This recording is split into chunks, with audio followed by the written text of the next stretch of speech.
آج کی ویڈیو میں بات کریں گے فرشتوں کی دنیا، ان فرشتوں کی قدامت، فرشتوں کی ضروریات، فرشتوں کی تعداد، فرشتوں کی خاصیت، فرشتوں کی طاقت، فرشتوں کی موت۔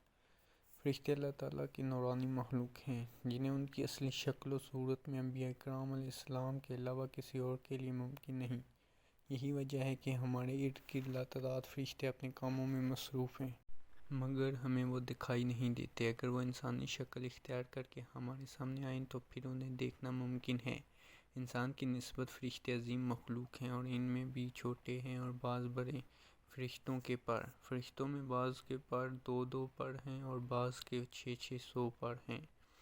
قرآن کریم میں ارشاد پاک ہے کہ اللہ تعالیٰ ہی کے لیے تمام تعریفیں ہیں جو آسمان اور زمین کا پیدا کرنے والا ہے اور 2 3 4 پروں والے فرشتوں کا اپنا قاصد پیغمبر بنانے والا ہے۔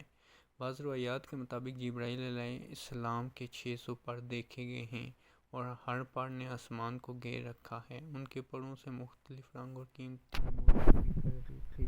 فرشتوں کی قد و قامت، وہ فرشتے جنہوں نے عرش اٹھا رکھا ہے ان کے قد و قامت کے بارے میں سیدنا انس رضی اللہ تعالیٰ عنہ سے مروی ہے کہ حضور کریم صلی اللہ علیہ وسلم نے ارشاد فرمایا، عرش کو اٹھانے والے فرشتوں میں سے ایک فرشتے کے بارے میں مجھے یہ بتانے کی اجازت دی گئی ہے جس کے پاؤں سب سے نچلی 7ویں زمین میں ہیں اور اس کے کندھوں پر عرش ہے۔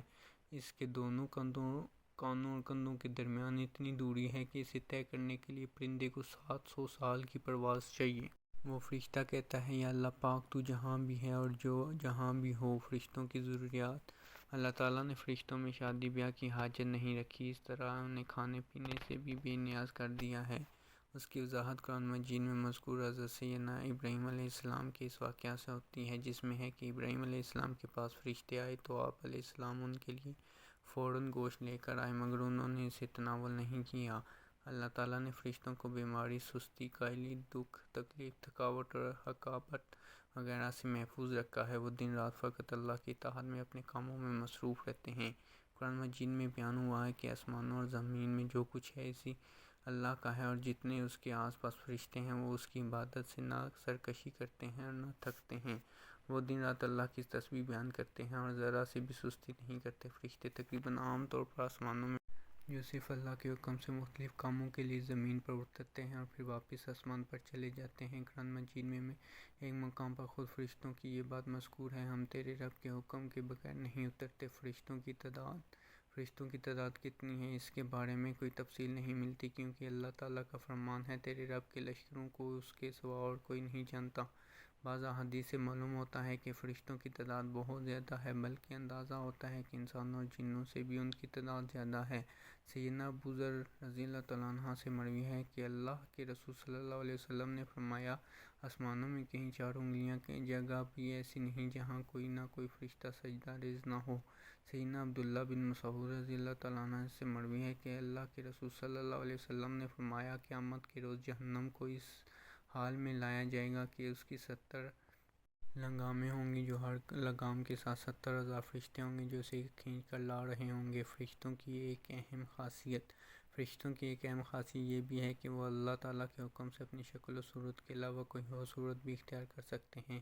یہ صورت کسی ایسے انسان کی بھی ہو سکتی ہے جسے دیکھنے والے پہچان لیں۔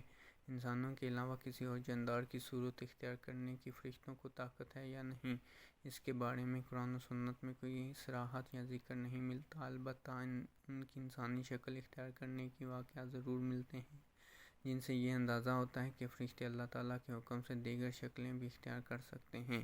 سیدنا ابراہیم علیہ السلام کے پاس فرشتے انسانی شکل میں آئے اور ابراہیم علیہ السلام ان فرشتوں کو پہچان نہ پائے۔ پھر فرشتوں کو بتانے پر آپ علیہ السلام کو معلوم ہوا کہ یہ انسان نہیں بلکہ فرشتے ہیں۔ سیدنا مریم علیہ السلام کے پاس جبرائیل امین علیہ السلام انسانی شکل میں تشریف لائے تھے اور جبرائیل امین علیہ السلام سوائے 2 مرتبہ کے ہر مرتبہ نبی کریم صلی اللہ علیہ وسلم کے پاس انسانی شکل میں تشریف لائے۔ فرشتوں کی طاقت، اللہ تعالیٰ نے فرشتوں کو انسانوں اور جنوں سے کہیں گنا زیادہ قوت طاقت عطا کر رکھی ہے۔ حضور نبی کریم صلی اللہ علیہ وسلم نے جب طائف کے مقام پر وہاں کے لوگوں کو اسلام کی دعوت پیش کی تو آپ صلی اللہ علیہ وسلم پر وہاں کے لوگوں نے ظلم و جبر کی انتہا کر دی اور حضور نبی کریم صلی اللہ علیہ وسلم کو لہو لہان کر دیا۔ تو اس مقام پر سیدنا جبرائیل علیہ السلام تشریف لائے۔ انہوں نے آواز دی اور کہا، اللہ تعالیٰ حضور نبی کریم صلی اللہ علیہ وسلم کے بارے میں آپ کی قوم کی باتیں سن چکا ہے، جو انہوں نے آپ کے خلاف اقدام کیا وہ بھی دیکھ چکا ہے۔ آپ کے پاس اللہ تعالیٰ نے پہاڑوں کا فرشتہ بھیجا، آپ ان لوگوں کے بارے میں جو چاہیں ان فرشتوں کو حکم دیں۔ اس کے بعد پہاڑوں کا فرشتہ مخاطب ہوا، اس نے حضور نبی کریم صلی اللہ علیہ وسلم کو سلام کیا، پھر عرض کی، اے اللہ کے رسول، آپ جو حکم دیں میں اس کی تعمیل کروں گا، اگر آپ چاہیں تو میں دونوں طرف کے پہاڑوں کو ان پر لا کر ملا دوں جن سے یہ پس جائیں گے۔ اس طرح جبرائیل امین علیہ السلام کی قوت و طاقت کے بارے میں قرآن مجید میں ہے۔ انہیں حضور کریم صلی اللہ علیہ وسلم کو زبردست طاقت والے فرشتے نے سکھایا ہے جو زور آور ہیں۔ فرشتوں کا نظم و ضبط: فرشتے اپنے ہر کام میں نظم و ضبط کی پابندی کرتے ہیں، جس میں کسی قسم کی کمی پیشی یا سستی اور کائلی وغیرہ کا مظاہرہ نہیں کرتے۔ جن فرشتوں کی جب اور جہاں ڈیوٹی شروع ہوتی ہے وہ اس وقت وہاں پہنچ جاتے ہیں اور اسے احسن طریقے سے سر انجام دیتے ہیں۔ فرشتوں کی موت: جس طرح انسانوں کی پیدائش اور موت کے مختلف مراحل ہوتے ہیں، فرشتوں کے لیے یہ مراحل نہیں ہیں، یعنی دنیا میں نئے انسان پیدا ہوتے ہیں اور پہلے موجود انسان فوت ہوتے رہتے ہیں، لیکن اس کے برعکس جب اللہ تعالیٰ نے فرشتوں کو پیدا کیا ہے تب سے وہ زندہ ہیں اور قیامت قائم ہونے تک جب تک اللہ پاک چاہیں گے وہ زندہ رہیں گے۔ تب تک اللہ تعالیٰ کی طرف سے انہیں جو ذمہ داریاں دی گئی ہیں انہیں احسن طریقے سے وہ پورا کرتے رہیں گے، لیکن جب قیامت آئے گی تو یہ فرشتے بھی موت سے دوچار ہوں گے۔ پھر ایک ایسا وقت آئے گا جب کائنات میں اللہ تعالیٰ کے علاوہ کوئی زندہ نہ رہے